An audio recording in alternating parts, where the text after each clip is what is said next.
My father was, he's on the left here, my father was officer of the General Staff of the Soviet Army. He was inspector of land forces, Soviet troops stationed in countries like Mongolia, Cuba, East European countries. This is the picture taken at the entrance of my Institute of Oriental Languages. It's a part of Moscow State University. As every Soviet student, I was, quote-unquote, volunteering for harvesting grain in Kazakhstan. By the end of my training in school, I was recruited by the KGB. This picture was taken on that day, and you can see again how happy it feels to be recruited by the KGB. Pay special attention to number of bottles on the table. One of my functions was to keep foreign guests permanently intoxicated the moment they land at Moscow airport. In 1967, the KGB attached me to this magazine, Look magazine. A group of 12 people arrived to USSR from United States to cover the 50th anniversary of October Socialist Revolution in my country. From the first page to the last page, it was a package of lies.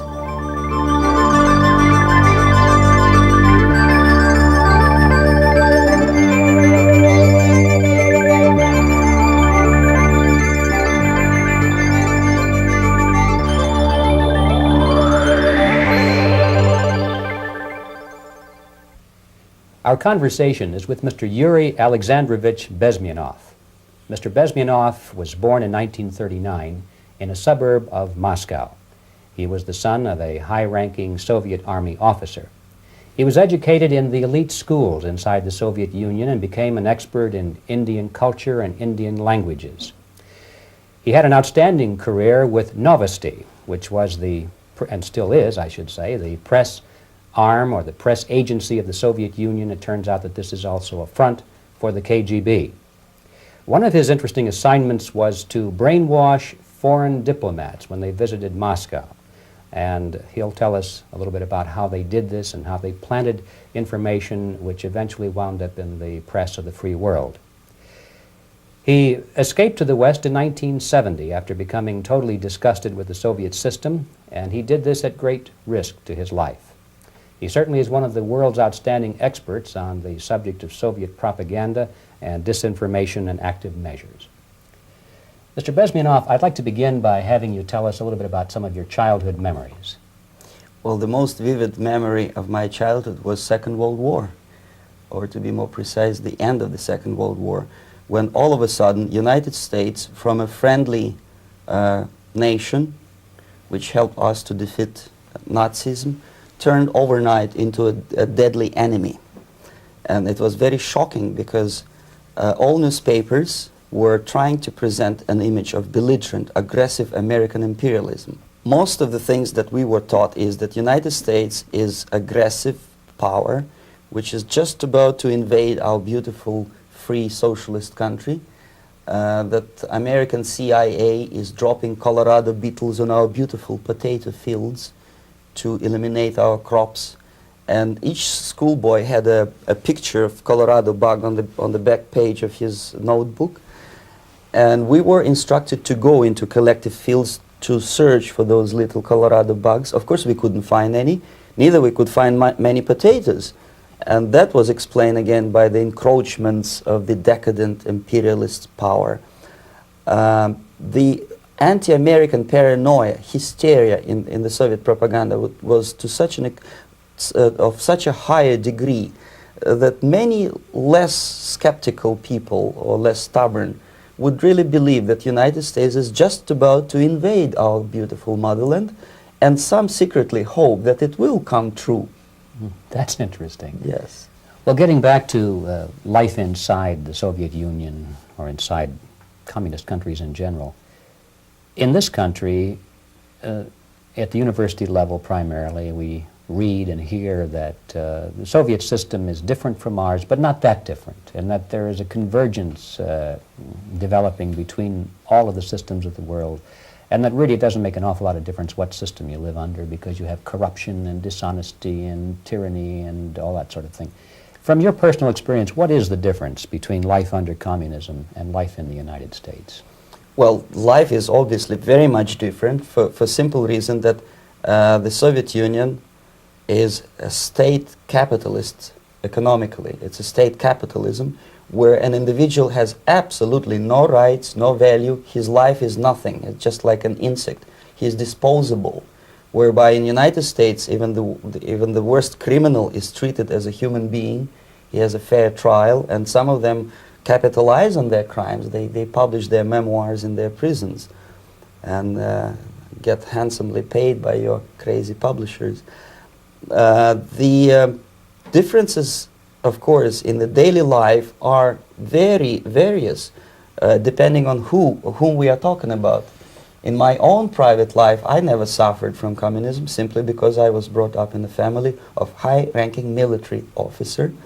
Most of the doors were open for me. Most of my expenses were paid by the government, and I never had any troubles with the authorities or with the police. So, in other words, I would say I enjoyed, or I had good reasons to enjoy all the advantages of so-called socialist system. My main motivations to defect had nothing to do with affluence. It was mainly moral indignation, moral protest, rebellion against the inhuman methods of the Soviet system. Well, specifically, what did you object to? I objected, first of all, against oppression of my own dissidents and intellectuals. And that was the most disgusting thing that I witnessed as a young man, young student, who was brought up at a very troublesome period in our history, from Stalin to Khrushchev, from total tyranny and oppression to some kind of liberalization. Second, when I started working for the Soviet embassy in India, to my horror, I discovered that we are millions times more oppressive than any colonial or imperialist power in the history of mankind. That my country brings to India not freedom, progress, and friendship between the nations, but racism, exploitation, and slavery, and of course economical inefficiency to this country. Since I fell in love with India, I developed something which by KGB standards is extremely dangerous thing. It's called split loyalty, when an agent likes a country of assignment more than his own country. I literally fell in love with this beautiful country, a country of great contrasts, but also great humility, great tolerance, and philosophical and intellectual freedoms. My ancestors used to live in caves and eat raw meat when India was a highly civilized nation 6,000 years ago.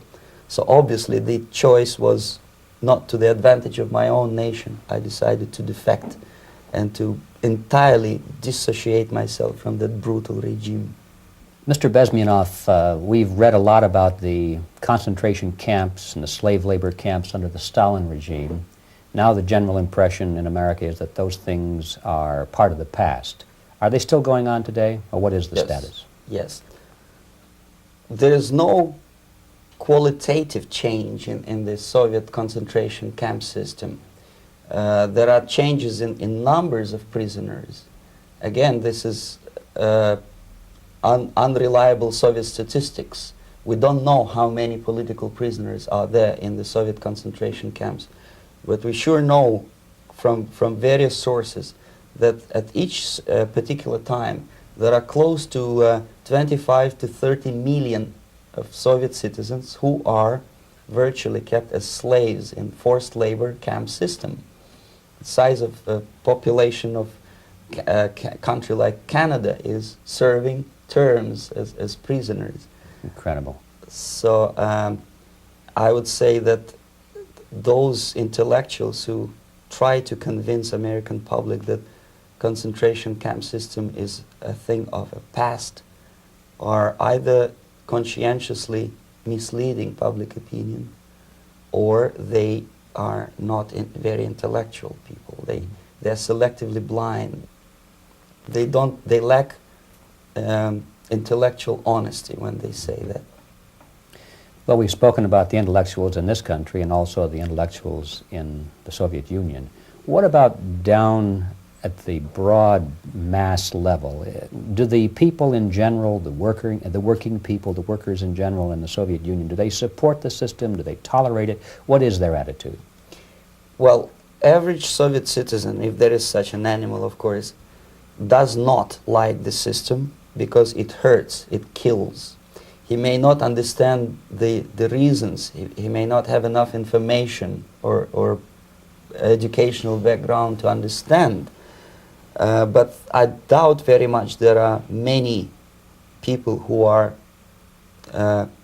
conscientiously supporting the Soviet system. There are not such people in USSR. Even those who have all the reasons to enjoy socialism, people like myself, who were a member of journalistic elite, they also hate the system for different reasons, though. Not because they lack material affluence, but because they are unfree to think, they are in constant fear, duplicity, split personality. And this is the greatest tragedy for my nation. Well, what do you think are the chances of the people actually overcoming their system or replacing it? There is a great possibility that system will sooner or later be destroyed from within. There is a self-destructive mechanism built into any socialist or communist or fascist system, because there is lack of feedback, because the system does not rely upon loyalty of population. But until this Soviet junta is being supported by the Western so-called imperialists, that is, multinational companies, establishments, governments, and let's face it, intellectuals, so-called academia in the United States is famous for supporting the Soviet system. As long as the Soviet junta will keep on receiving credits, money, technology, grain deals, and political recognition from all these traitors of democracy or freedom, there is no hope, there is not much hope for changes in my country, and the system will not collapse by itself simply because it's being nourished by so-called American imperialism. This is the greatest paradox in history of mankind, when capitalist world supports and actively nourishes its own destroyer, destructor. I think you're trying to tell us something. Oh, in yes. This country. I'm trying to tell you that it has to be stopped unless you want to end up in Gulag system and enjoy all the advantages of socialist equality.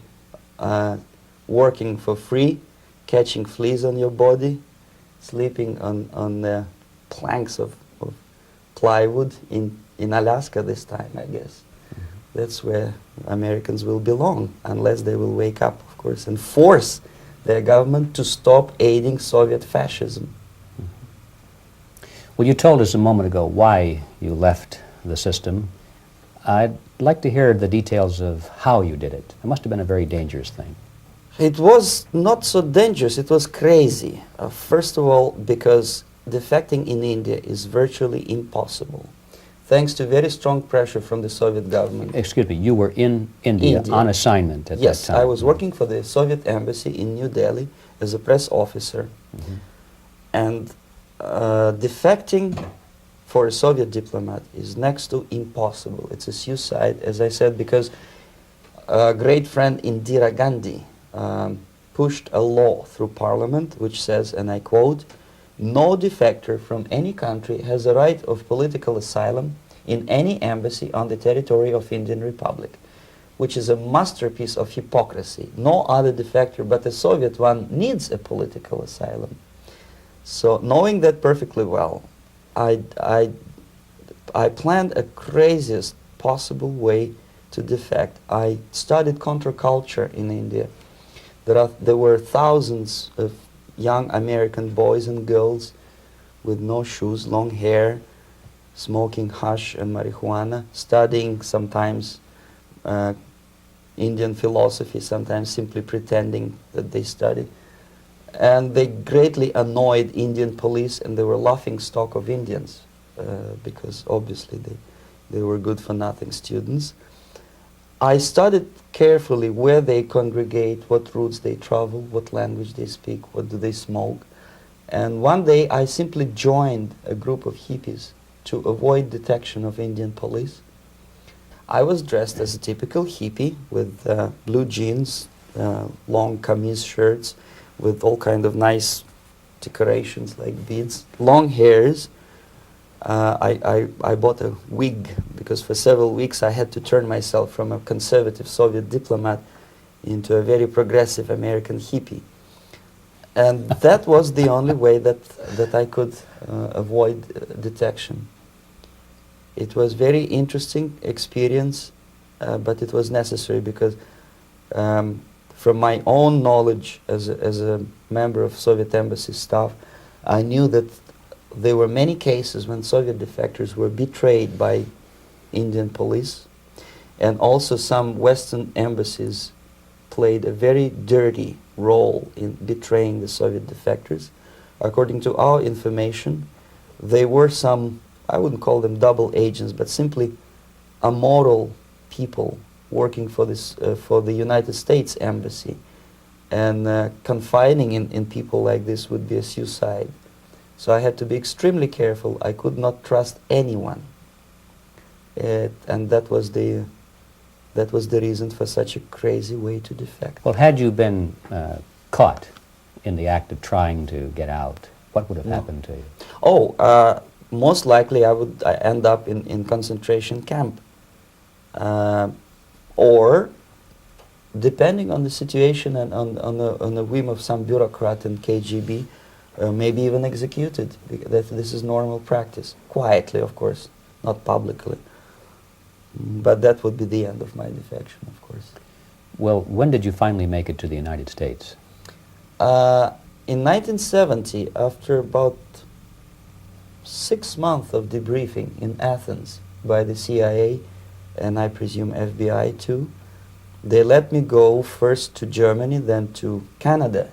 That was my decision. I had to change my identity to protect my family and my friends in USSR. And also I was a little bit paranoid knowing that both Soviet KGB and probably some double agents within the American system may be after me. So I wanted to settle down as far away as possible. I requested CIA to give me some kind of new identity and just let me go on my own. And I settled in Canada. I was a student. I changed many professions, from farm help and laundry truck driver to language instructor and broadcaster for Canadian Broadcasting Corporations in Montreal. Well, have you had any threats on your life or any Yes. unpleasant? In about 5 years, KGB eventually discovered that I am working for Canadian Broadcasting. I made a very big mistake. I started working for overseas service of CBC, which is similar to Voice of America, in Russian language. And of course, monitoring service in USSR picked up every new voice. Every new announcer they would make it a point to discover who he is. And in 5 years, sure enough, slowly but surely, they discovered that I am not Tomas Schuman, that I am Yuri Alexandrovich Bezmenov, and that I am working for Canadian Broadcasting, and undermining beautiful détente between Canada and USSR. And the Soviet ambassador Alexander Yakovlev made it his personal effort to discredit me. He complained to Pierre Trudeau, who is known to be a little bit soft on socialism. And the management of CBC behaved in a very strange, cowardly way, unbecoming to representatives of an independent country like Canada. They listened to every suggestion that Soviet ambassador gave, and they started shameful investigation, analyzing content of my broadcasts to USSR. And sure enough, they discovered that some of my statements were probably would be offending to the Soviet Politburo. So I had to leave my job. And of course, subtle intimidations. They would say something like, please cross the street carefully because, you know, traffic is very heavy in Quebec. And fortunately, I know about the psychology and the logic of activity of the KGB, and I never allowed myself to be intimidated. This is the worst thing. This is what they expect a person, a defector, to be intimidated. Once they spot that you are scared, they keep on developing that line, And then eventually you either have to give up entirely and work for them, or they neutralize you. They would definitely stop all kind of political activity, which they failed to do in my case, because I was stubbornly working for the Canadian Broadcasting. And in response to their intimidations, I said that, look, this is a free country, and I am as free as you are. And I also can drive very fast. And gun control is not yet established in Canada, so I had a couple of good shotguns in my basement. So welcome to visit me someday with your Kalashnikov's machine guns. So obviously it didn't work. Intimidation didn't work. So they tried different approach, as I described. They approached on the highest level, on the level of Canadian bureaucracy. And at that level they were on successful. that level they were successful. On individual level they failed flat. Mr. Bezmenov has brought a series of slides with him that he has taken from the Soviet Union, and I think this is a good time to take a look at the slides. Yes. Now, the viewers will be able to see these slides as we talk about them. Yes, this is a collection of slides which are, some of them are snapshots from my family album, some of them are documents which I smuggled from the Soviet embassy, and some are reproductions from local mass media. I usually show them to establish my credibility as a defector. This is a picture of my native town, Mytishi, about 20 miles north from Moscow. Characteristically, there is a statue of Comrade Lenin in the central square. This is myself at the age of 7, again, characteristically, under the statue of Comrade Stalin, extending his friendly hand to peoples of the world. At that age, of course, I was still idealistically minded young communist, and I still believe that sooner or later things will go for better. But I realized that the system stinks, that something is fishy, and that ideology is fake, and the propaganda about advanced Soviet agriculture simply didn't meet the criteria of reality. If they talk about abundance of food and there is none in the stores, there must be something wrong. My father was, he is on the left here, my father was officer of the General Staff of the Soviet Army. He was inspector of land forces, Soviet troops stationed in countries like Mongolia, Cuba, East European countries. Were he alive today, most likely he would be inspecting Soviet troops in Nicaragua, Angola, and many other parts of the world. Fortunately, he died and he didn't see the disgrace, because deep inside he was a Russian patriot. He didn't like the idea of expanding Soviet military might, especially in the areas where we were not welcomed at all. Unlike many other military officers, he was reporting directly to the Minister of Defense, bypassing KGB and diplomatic service. In other words, he was a trusted military professional. And my impression that this type of people are much less hawkish and adventuristic than party bureaucrats in Kremlin. When American mass media describes Soviet military as potentially dangerous counterpart for Pentagon, I simply laugh, because I know better. I know that the most dangerous part of the Soviet power structures are not military at all. Most likely, if they come to power in my country, they'll be more sensible negotiators for nuclear disarmament and withdrawal of the Soviet troops from many parts of the world. But if someone from the party structure or the KGB structure were to give the orders for a military they have to obey, they yes, would follow because them. they are professional military. But they, you see, the triangle of power and hate in USSR is the party at the top, the party elite, the oligarchy of the party, then the military and the KGB at the bottom. They hate each other, and the most hated triangle, the most hated corner of the triangle is the Communist Party bureaucrats. They are the most adventuristic, senile megalomaniacs. They can start war, I wouldn't be surprised. Not the military. They know what war is. Yes. At least my father did. This is the picture taken at the entrance of my Institute of Oriental Languages. It's a part of Moscow State University. I graduated in 1963. And Now, excuse me, which one were you on? I am on the right. You're on the right. And on the left is my my schoolmate Vadim Smirnov, who later was a apparatchik in the Central Committee of the Soviet Union Communist Party. What is an apparatchik? It's a functionary, something like civil service in British Empire.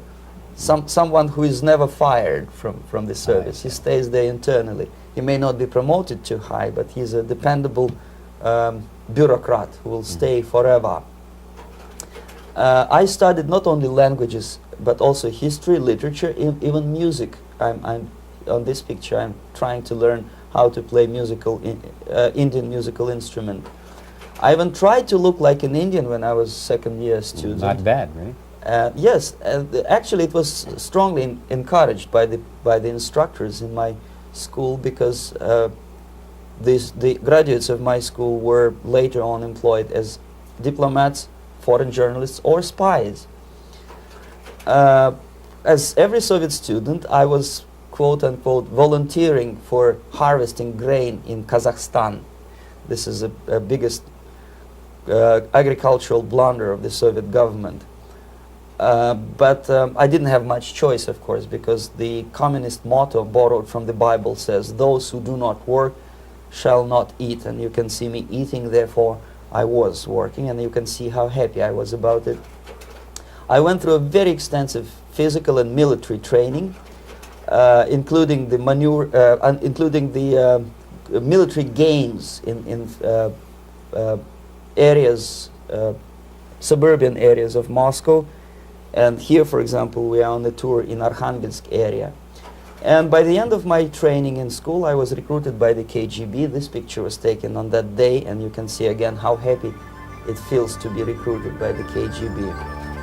Our conversation with Yuri Alexandrovich Bezmenov, who is a defector from the Soviet Union, a former propaganda agent for Novosti and the KGB, will continue after this message.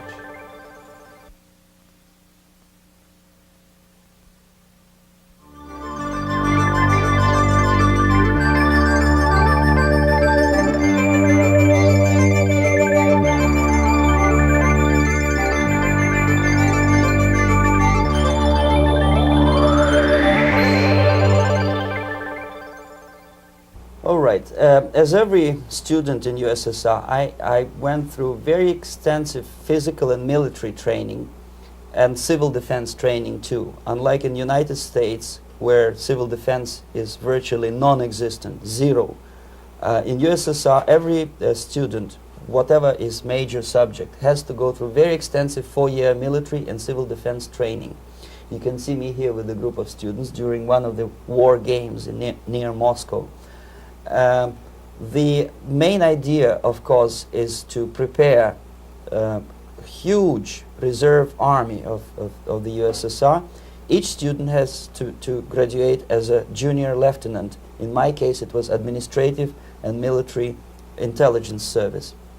My first assignment was to India as a translator with the Soviet Economical Aid Group, building refinery complexes in Bihar state and Gujarat state. At that time, I was still naively, idealistically believing that what I was doing contributes to the understanding and cooperation between the nations. It took me quite a number of years to realize that what we were bringing to India was a new type of colonialism, 1,000 times more oppressive and exploitative than any colonialism or imperialism in history of mankind. But at that time, I was still hoping that, well, maybe it's not that bad, could be worse, and things may go for better. And I even tried to implement the beautiful Marxist motto, proletarians of all the countries unite. I tried to unite with a nice Indian girl, and I was fascinated by Indian culture, by the family life in this country. But obviously, Communist Party had different plans for my genes, so I had to marry this beautiful Russian girl. In the span of my career, I married 3 times. Most of these marriages were marriages of convenience, on advice from the Department of Personnel. This is normal practice in USSR. When a Soviet citizen is assigned to a foreign job, he has to be married, either to keep family in USSR as hostages, or, if it's a convenience marriage like mine, so that the husband and wife are virtually informers on each other to prevent defection or contamination by decadent imperialist or capitalist ideas. In my case, I hated that girl so much that the moment I landed in Moscow, we were divorced, and I married later, second time. By the end of my first assignment in India, I was promoted to the position of public relation officer. You can see me here translating a speech by a Soviet boss. And you're on the right. I'm on the right here, yes. And it was, the occasion was commissioning of the refinery complex in Bihar, Barauni. Back in Moscow, I was immediately recruited by Novosti press agency, which is a propaganda and ideological subversion front for the KGB. 75% of the members of the Novosti are commissioned officers of the KGB. The other 25 are, like myself, co-opted agents who are assigned to specific operations. In this particular case, you can see me talking to students of Lumumba Friendship University in Moscow. This is a huge school under the direct control of the KGB and Central Committee, where future leaders of the so-called national liberation movements are being educated and selected carefully. And some of them have absolutely, this, for example, is a group of students from Lumumba. They don't look like students at all. They look more like military, and that's exactly what they were.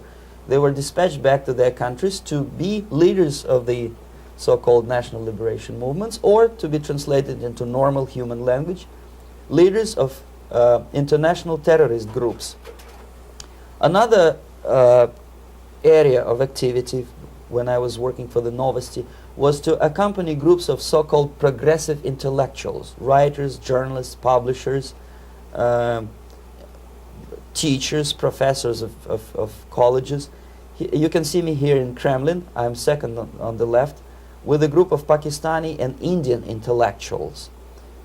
Most of them pretended they don't understand that we are actually working on behalf of the Soviet government and the KGB.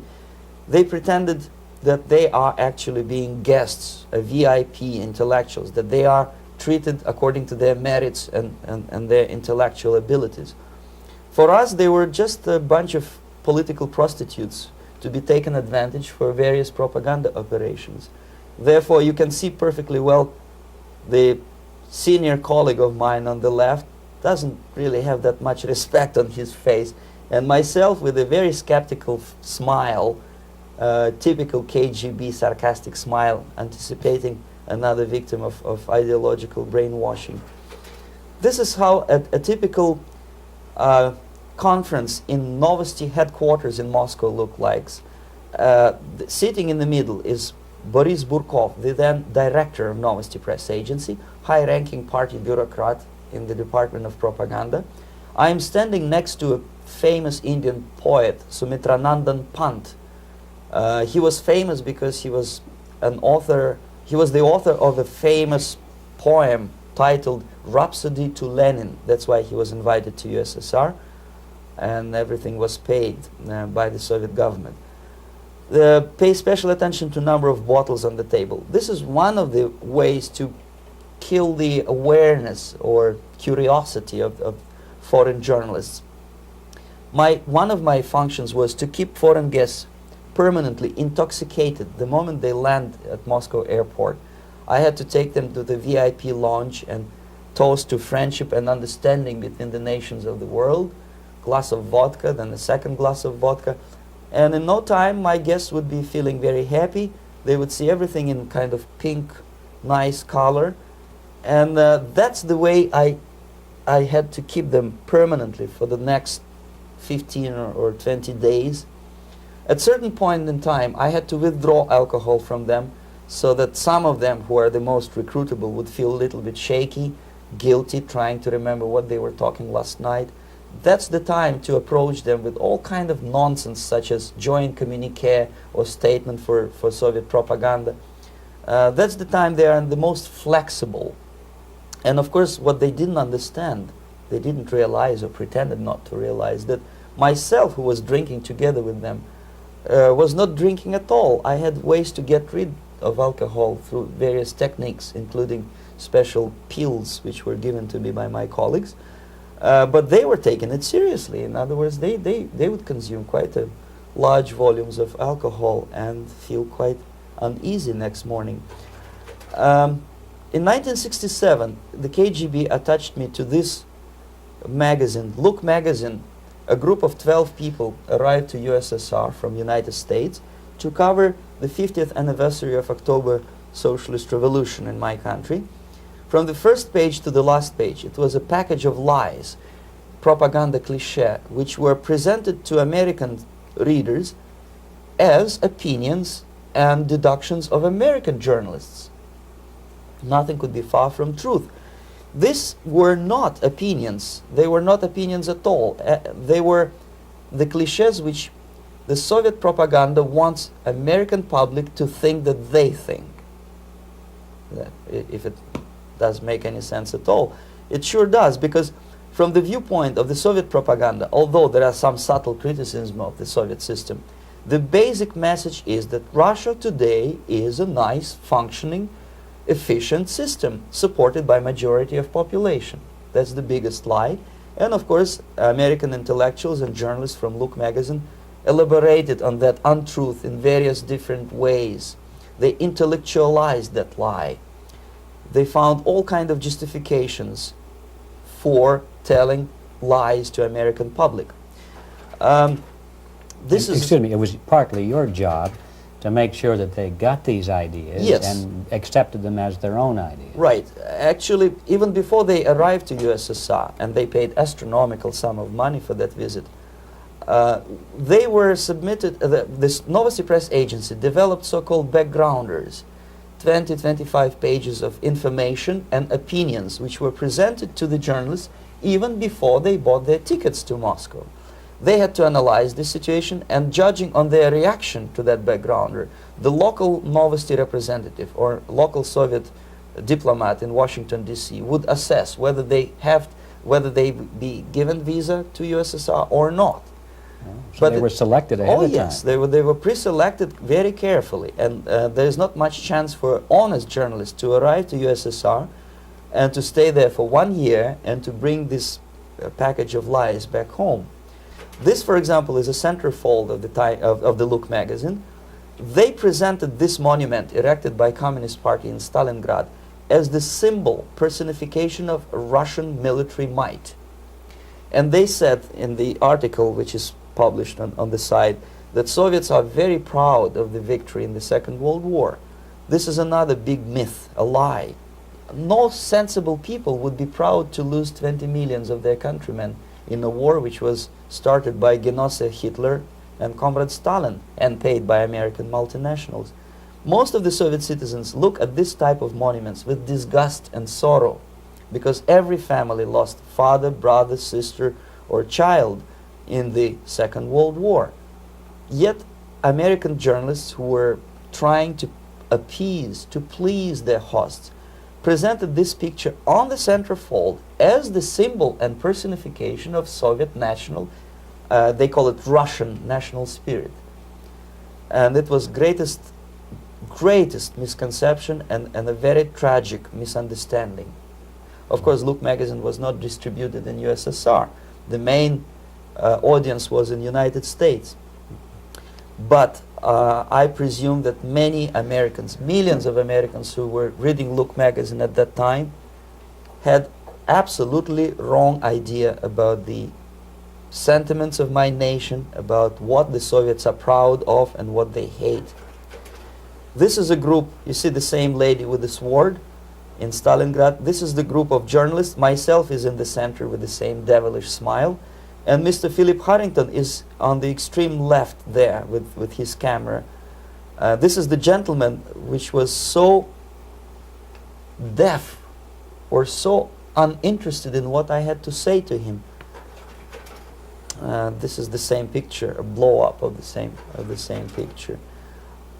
Many guests from various countries, in this particular case from Asia and Africa, were taken by me as a Novosti Press Agency employee for a tour across Siberia, for example. We would show them typical kindergarten, you see, nothing special by American standards, just nice children sitting, eating their breakfast or lunch. What they could not understand, or they pretended not to understand, that this is an exemplary kindergarten. This is not the kindergarten for average person or average family in USSR. And we maintain that illusion in their minds. You can see myself under the red spot in the middle there, with the same business-like expression. I'm doing my job. That's what I'm assigned to do, and that's what I was paid to do. But deep inside, I still hope that at least some of these useful idiots would understand that what they are looking at has nothing to do with the level of affluence in my nation. This is a better picture which reflects the true spirit of the Soviet childhood. This picture was printed in a Canadian government publication by mistake. In the middle, you can see children playing on a small courtyard, and the caption goes, "This is a typical kindergarten in Siberia."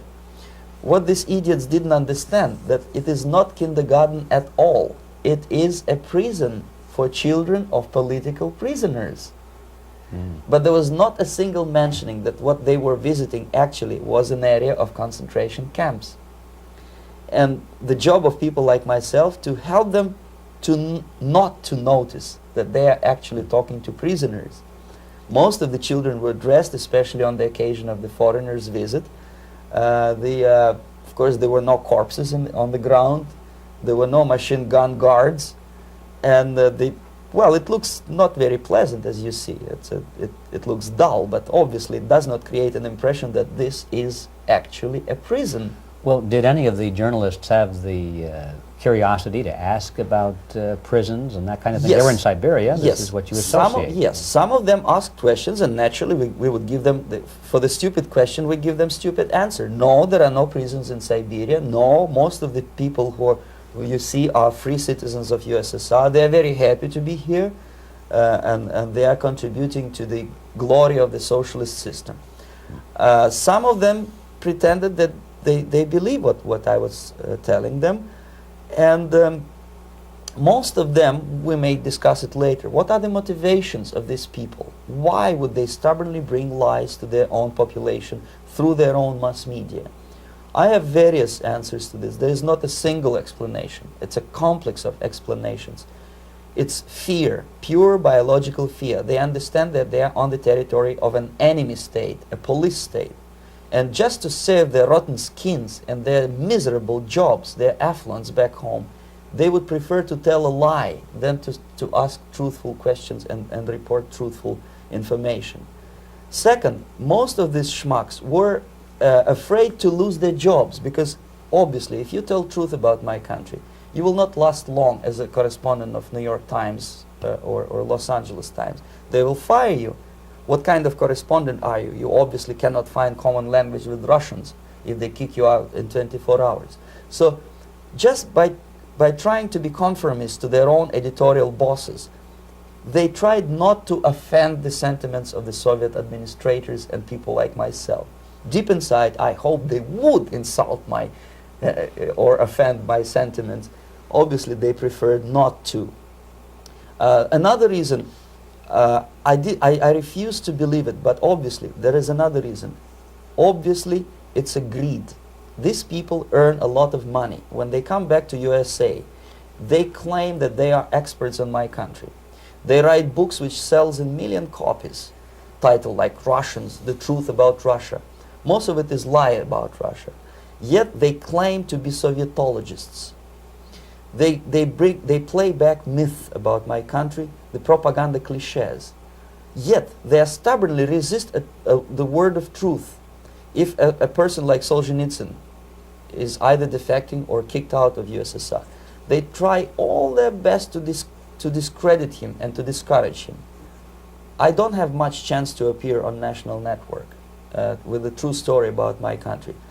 But a useful idiot like Hendrik Smith or Robert Kaiser, they are big heroes. They come back from USSR. They say, oh, we were talking to dissidents in Russia. Big deal. Soviet dissidents are chasing American correspondents in the streets, and they are cowardly escaping from these contacts. For some strange reason, if you want to know more about Spain, you refer to Spanish writers. If you want to learn more about French, you read French writers. Even about Antarctica, I bet you would read Penguins. Only about the Soviet Union, for some strange reason, you read Hendricks and Schmendricks and all kind of Kissingers, because they claim that they know more about my country. They know nothing, or next to nothing, or they pretend that they know more than they actually do. I would say they are dishonest people who lack integrity and common sense and intellectual honesty. They bring back all kind of stories like that. A kindergarten in Siberia. Omitting the most important fact, it's a prison for children of political prisoners. Another greatest example of monumental idiocy of American politicians. Edward Kennedy was in Moscow, and he thought that he is a popular, charismatic American politician who is easygoing, who can smile, dance at the wedding in Russian Palace of Marriages. What he did not understand, or maybe he pretended not to understand, that actually he was being taken for a ride. This is a staged wedding, especially to impress foreign media, or useful idiots like Ed Kennedy. Most of the guests there, they had security clearance, and they were instructed what to say to foreigners. This is exactly what I was doing. You can see me in the same damn wedding palace in Moscow where Ed Kennedy was dancing here. You see, smiling. He thinks he's very smart. From the viewpoint of Russian citizens who observe this idiocy, he's narrow-minded, egocentrical idiot who tries to earn his own popularity through participation in propaganda farces like this. Here you can see myself. On the right, again, exemplary Soviet bride. On the left, 3 journalists from various countries, Asia, Africa, and Latin America. Obviously, they enjoying the situation. They will go back home and write the reports. We were present on a regular Soviet wedding. They were not present on a regular Soviet wedding. They were present, they were part of a farce, of a circus performance. Another thing which I had to sometimes risking my life to explain to foreigners. Time magazine, for example, is very critical of South African racist regime. The whole article was dedicated to the shameful internal passport system where blacks are not allowing to live with whites. For some strange reason, for the last 14 years since my defection, nobody wanted to pay attention to my passport. This is my passport. It also shows my nationality, and it has a police rubber stamp, which is called propiska in Russian language, which assigns me to a certain area of residence. I cannot leave that area, same way as this black man cannot leave the area in South Africa. Yet we call South African government racist regime. Not a single Jane Schmonda or Fonda is brave enough, courageous enough to come to media and say, look, this is what happens in USSR. I send a copy of my passport to many American liberals and civil rights defenders and all the other useful idiots. They never bothered to answer me back. This shows what kind of integrity, what kind of honesty these people are. They're a bunch of hypocrites because they don't want to recognize a good example of racism in my country. This is the first stage of befriending a professor. You can see myself on the left with the same James Bond smile. On the right is my KGB supervisor, Comrade Leonid Mitrokhin, and in the middle a professor of political science in Delhi University. The next stage would be to invite him to a gathering of Indo-Soviet Friendship Society. There he is sitting next to his wife before he is being sent to USSR for free trip. Everything is paid by the Soviet government. He was made to believe that he is invited to USSR because he is a talented, sober-thinking intellectual. Absolutely false. He is invited because he is a useful idiot, because he would agree and subscribe to most of the Soviet propaganda cliché. And when he is coming back to his own country, he is going for years and years to teach the beauties of Soviet socialism to newer and newer generations of his students, thus promoting the Soviet propaganda line. The KGB was even curious about this gentleman. It may look innocent. Maharishi Mahesh Yogi, a great spiritual leader, or maybe a great charlatan and crook, depending on from which side you're looking at him. Beatles were trained at his ashram in Hardwar in India how to meditate.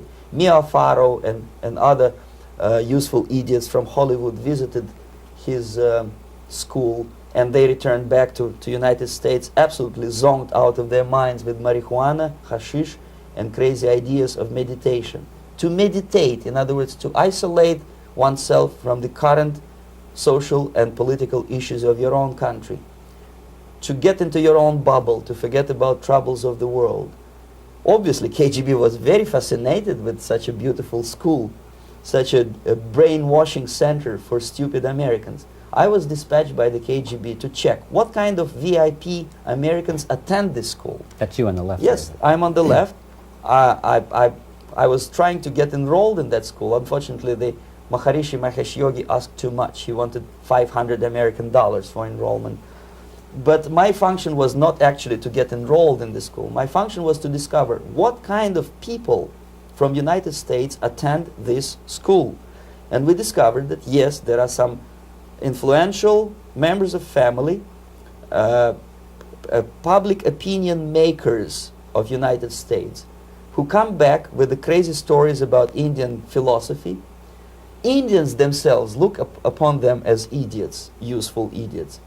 To say nothing about KGB, who looked at them as extremely naive, misguided people. Obviously, a VIP, say a wife of a congressman, or a prominent Hollywood personality, after being trained in that school, is much more instrumental in the hands of manipulators of public opinion and KGB than a normal person who understands, who looks through this type of fake religious training. Why would they be more susceptible to manipulation? I just mentioned that because you see, a person who is too much involved in introspective meditation. You see, if you carefully look what Maharishi Mahesh Yogi is teaching to Americans, is that most of the problems, most of the burning issues of today can be solved simply by meditating. Don't rock the boat. Don't get involved. Just sit down, look at your navel and meditate. And the things, due to some strange logic, due to cosmic vibration, will settle down by themselves. This is exactly what the KGB and Marxist-Leninist propaganda wants from Americans, to distract their opinion, attention, and mental energy from real issues of United States into a non-issues, into a non-world, non-existent harmony. Obviously, it's more beneficial for the Soviet aggressors to have a bunch of duped Americans than Americans who are self-conscious, healthy, physically fit, and alert to the reality. Maharishi Mahesh Yogi obviously is not on the payroll of the KGB. But whether he knows it or not, he contributes greatly to demoralization of American society. And he's not the only one. There are hundreds of those gurus who come to your country to capitalize on naivete and stupidity of Americans. It's a fashion. It's a fashion to meditate. It's a fashion not to be involved. So obviously, you can see that if KGB were that curious, if they paid my trip to Hardwar, if they assigned me to that strange job, obviously they were very much fascinated. They were convinced that that type of brainwashing is very efficient and instrumental in demoralization of the United States. Our conversation with Yuri Alexandrovich Bezmenov, who is a defector from the Soviet Union, a former propaganda agent for Novosti and the KGB, will continue after this message.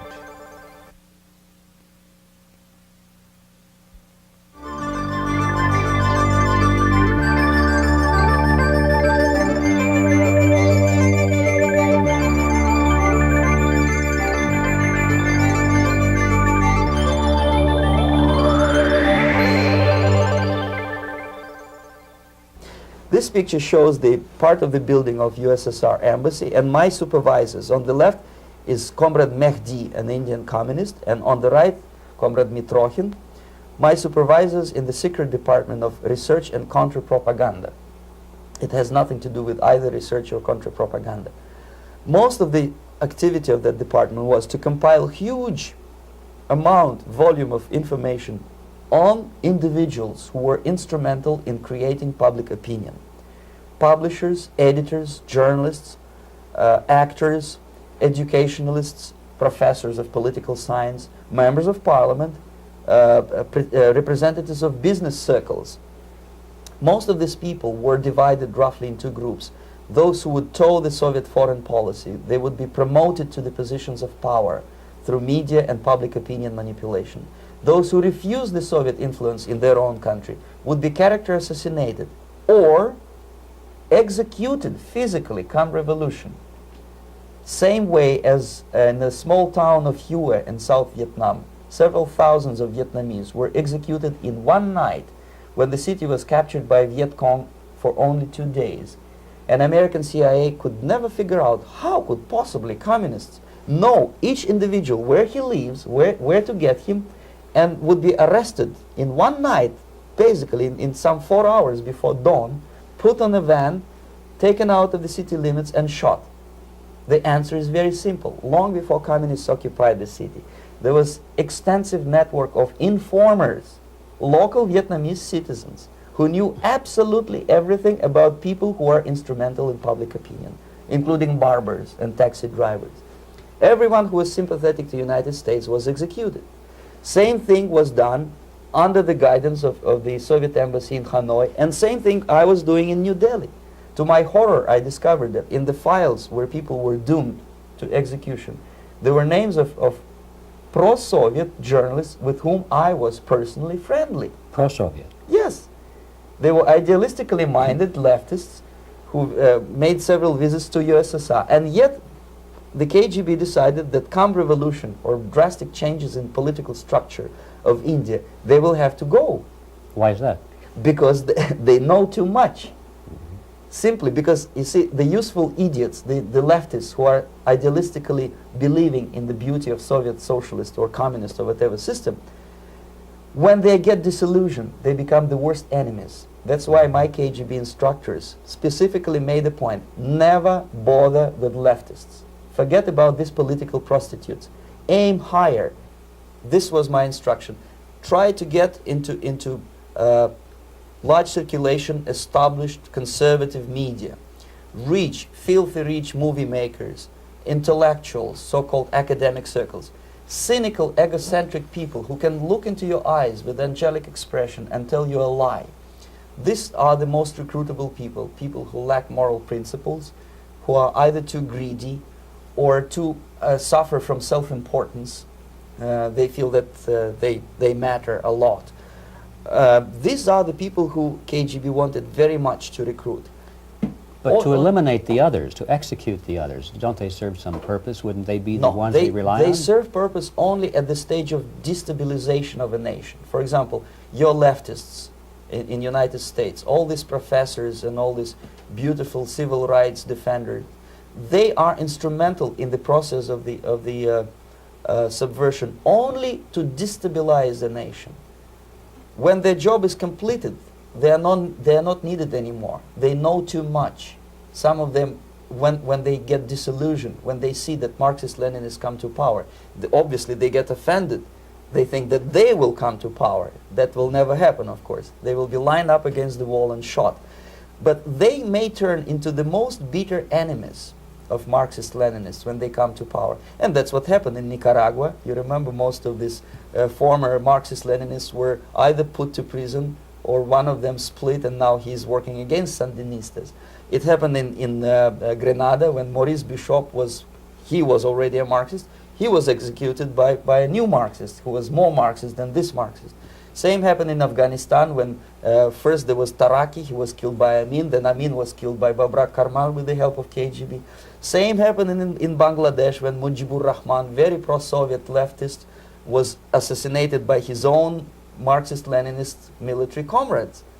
It's the same pattern everywhere.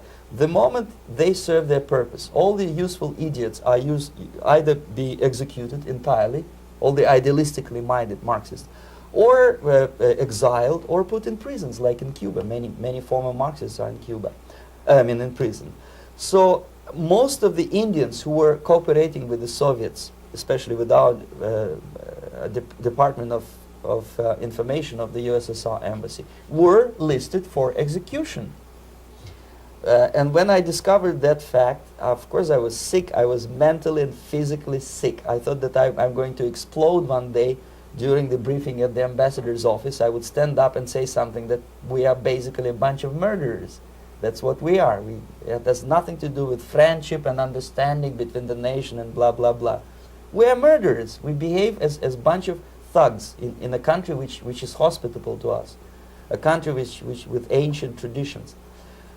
But I did not defect. I tried to get the message across. To my horror, nobody wanted even to listen, least of all to believe what I had to say.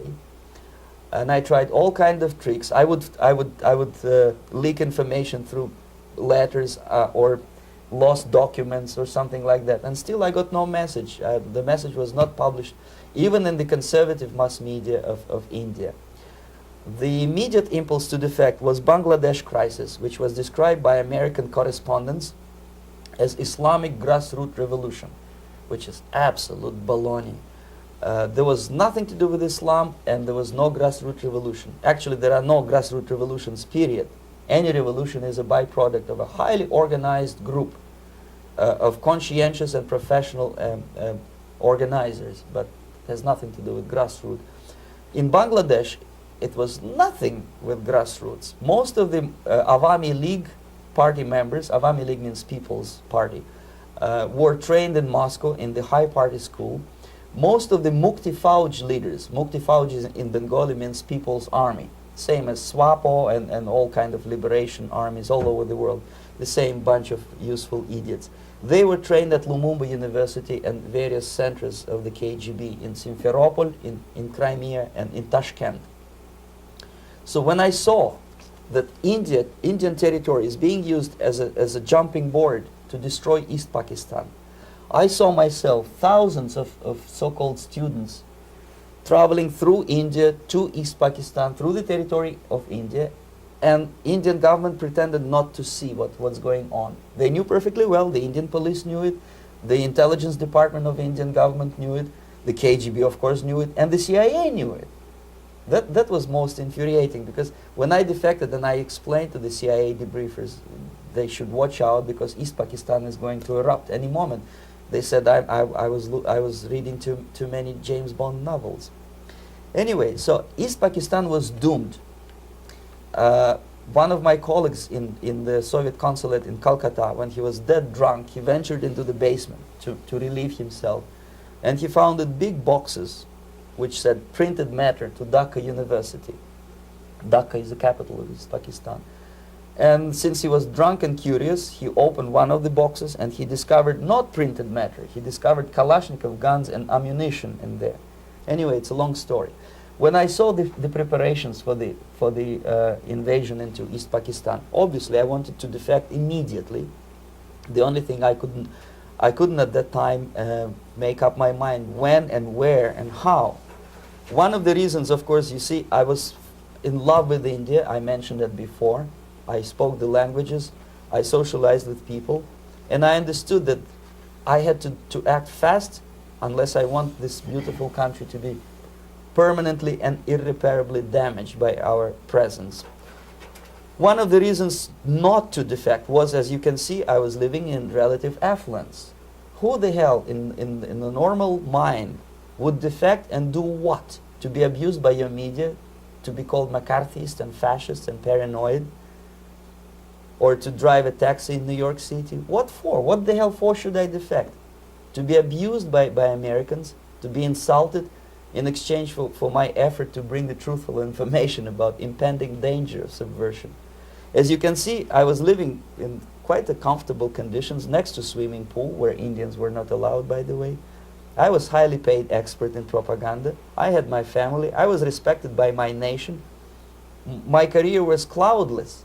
The third reason, how to defect with the family. To defect with the baby and the wife would be virtual suicide, because according to law, that hypocritical law which I quoted before, the Indian police will have to hand me over back to the KGB, and that will be the end of my defection and probably my life. Again, I cannot smuggle my wife because she was not quite sure what I was doing.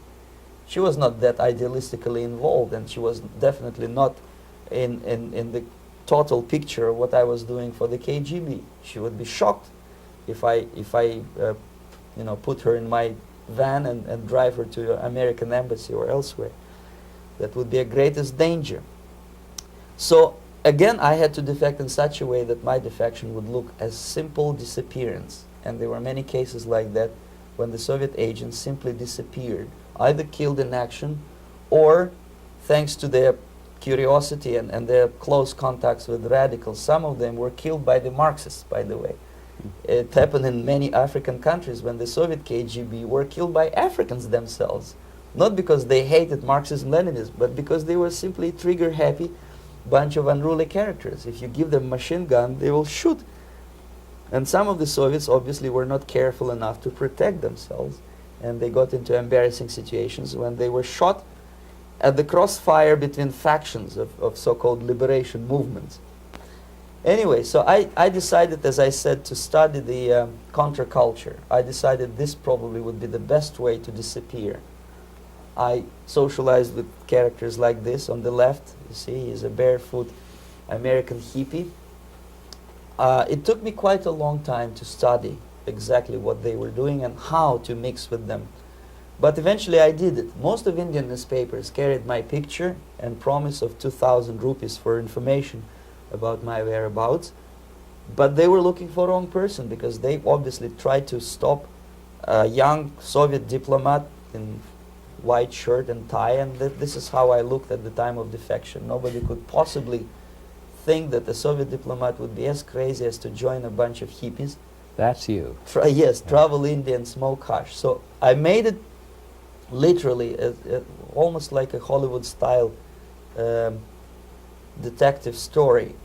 From under the nose of the KGB in Bombay airport, I landed the plane and I flew to Greece, where I was debriefed by the CIA.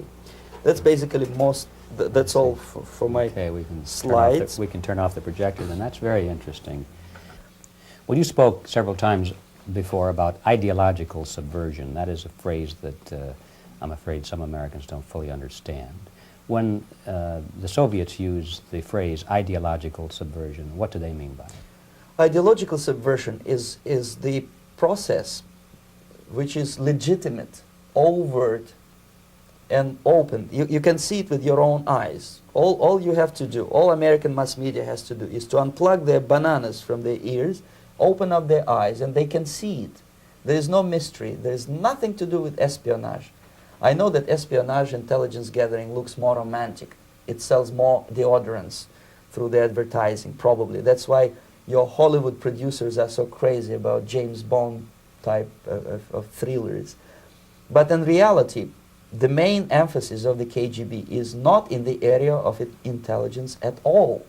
According to my opinion and opinion of many defectors of my caliber, only about 15% of time, money, and manpower is spent on espionage as such. The other 85% is a slow process which we call either ideological subversion or active measures, активные мероприятия in the language of the KGB, or psychological warfare. What it basically means is to change the perception of reality of every American to such an extent that despite of the abundance of information, no one is able to come to sensible conclusions in the interests of defending themselves, their families, their community, and their country. It's a great brainwashing process which goes very slow, and it's divided in 4 basic stages. The first one being demoralization. It takes from 15 to 20 years to demoralize a nation. Why that many years? Because this is the minimum number of years which requires to educate one generation of students in the country of your enemy, exposed to the ideology of the enemy. In other words, Marxism-Leninism ideology is being pumped into the soft heads of at least 3 generations of American students without being challenged or counterbalanced by the basic values of Americanism, American patriotism. The result you can see. Most of the people who graduated in the 60s, dropouts or half-baked intellectuals, are now occupying the positions of power in the government, civil service, business, mass media, educational system. You are stuck with them. You cannot get rid of them. They are contaminated. They are programmed to think and react to certain stimuli in a certain pattern. You cannot change their mind, even if you expose them to authentic information, even if you prove that white is white and black is black, you still cannot change the basic perception and the logic of behavior. In other words, these people, the process of demoralization is complete and irreversible. To get rid society of these people, you need another 20 or 15 years to educate a new generation of patriotically minded and common sense people who would be acting in favor and in the interests of the United States society. And yet these people who've been programmed and, as you say, in place and Yes. who are favorable to an opening with the Soviet concept, these are the very people who would be marked for extermination in this country? Most of them, yes. Simply because the psychological shock when they will see in future what the beautiful society of equality and social justice means in practice, obviously they will revolt.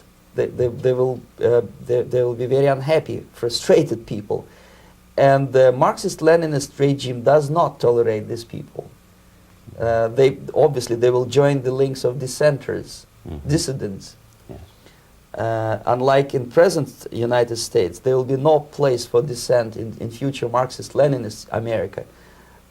Here you can get popular like Daniel Ellsberg and filthy rich like Jane Fonda for being dissident, for criticizing your Pentagon. In future, these people will be simply squashed like cockroaches. Nobody is going to pay them nothing for their beautiful, noble ideas of equality. This they don't understand, and it will be a greatest shock for them, of course. The demoralization process in the United States is basically completed already. For the last 25 years, actually it's overfulfilled, because demoralization now reaches such areas where previously not even Comrade Andropov and all his experts would even dream of such a tremendous success. Most of it is done by Americans to Americans, thanks to lack of moral standards. As I mentioned before, exposure to true information does not matter anymore. A person who was demoralized is unable to assess true information. The facts tell nothing to him. Even if I shower him with information, with authentic proof, with documents, with pictures, even if I take him by force to the Soviet Union and show him concentration camp, he will refuse to believe it until he is going to receive a kick in his fat bottom. When a military boot crashes his, then he will understand, but not before that. That's the tragic of the situation of demoralization. So basically America is stuck with demoralization, and unless, even if you start right now, here, this minute, you start educating new generation of Americans, it will still take you 15 to 20 years to turn the tide of ideological perception of reality back to normalcy and patriotism. The next stage is destabilization. This time, subverter does not care about your ideas and the patterns of your consumption. Whether you eat junk food and get fat and flabby, doesn't matter anymore. This time, and it takes only from 2 to 5 years to destabilize a nation, what matters is essentials: economy, foreign relations, defense systems. And you can see it quite clearly that in some areas, in such sensitive areas as defense and economy, the influence of Marxist-Leninist ideas in the United States is absolutely fantastic. I could never believe it 14 years ago when I landed in this part of the world, that the process will go that fast. The next stage, of course, is crisis. It may take only up to 6 weeks to bring a country to the verge of crisis. You can see it in Central America now. And after crisis, with a violent change of power, structure, and economy, you have so-called the period of normalization. It may last indefinitely. Normalization is a cynical expression borrowed from Soviet propaganda. When the Soviet tanks moved into Czechoslovakia in '68, Comrade Brezhnev said, "Now the situation in brotherly Czechoslovakia is normalized." This is what will happen in the United States if you allow all these schmucks to bring the country to crisis, to promise people all kind of goodies and the paradise on earth, to destabilize your economy, to eliminate the principle of free market competition, and to put a big brother government in Washington, D.C., with benevolent dictators like Walter Mondale, who will promise lots of things, never mind whether the promises are fulfillable or not. He will go to Moscow to kiss the bottoms of new generation of Soviet assassins, never mind. He will create false illusions that the situation is under control. Situation is not under control. Situation is disgustingly out of control. Most of the American politicians, media, and educational system trains another generation of people who think they are living at a peacetime. False. United States is in the state of war, undeclared total war against the basic principles and the foundations of this system. And the initiator of this war is not Comrade Andropov, of course. It's the system. However ridiculous it may sound, the world communist system or the world communist conspiracy, whether I scare some people or not, I don't give a hoot. If you are not scared by now, nothing can scare you. But you don't have to be paranoid about it. What actually happens now, that unlike myself, you have literally several years to live on unless the United States wake up.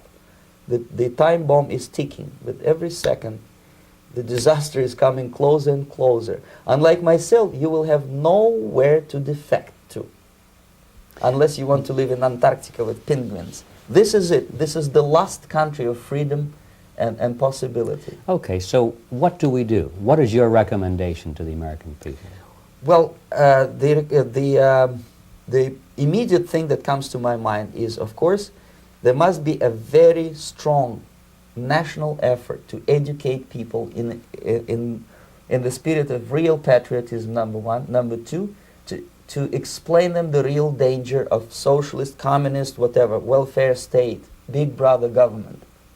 If people will fail to grasp the impending danger of that development, nothing ever can help United States. You may kiss goodbye to your freedom, including freedoms to homosexuals, to prison inmate. All this freedom will vanish, evaporate in 5 seconds, including your precious lives. The second thing, the moment at least part of United States population is convinced that the danger is real, they have to force their government. And I'm not talking about sending letters, signing petitions, and all this beautiful, noble activity. I'm talking about forcing United States government to stop aiding communism. Because there is no other problem more burning and urgent than to stop the Soviet military-industrial complex from destroying whatever is left of the free world. And it is very easy to do. No credits, no technology, no money, no political or diplomatic recognition, and of course no such idiocy as grain deals to USSR.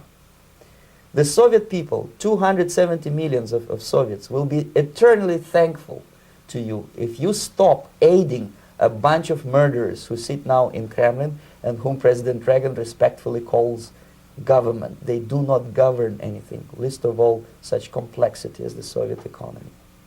So basic, two very simple, maybe too simplistic answers or solutions, but nevertheless they are the only solutions. Educate yourself, understand what's going on around you. You are not living at the time of peace. You are in a state of war. And you have precious little time to save yourself. You don't have much time, especially if you are talking about young generation. There's not much time left for convulsions to the beautiful disco music. Very soon it will go, just overnight. If we are talking about capitalists or wealthy businessmen, I think they are selling the rope on which they will hang very soon. If they don't stop, if they cannot curb their unsettled desire for profit, and if they keep on trading with the monster of the Soviet communism, they are going to hang very soon. And they will pray to be killed, but unfortunately they will be sent to Alaska probably to manage industry of slaves. It's simplistic. I know it sounds unpleasant. I know Americans don't like to listen to things which are unpleasant. But I have defected not to tell you the stories about such idiocy as microfilm, James Bond type espionage. This is garbage. You don't need any espionage anymore. I have come to talk about survival. It's a question of survival of this system. You may ask me, what is it in for me? Survival, obviously, because unlike, as I said, I am now in your boat. If we sing together, we'll sing beautifully together. There is no other place on this planet to defect to.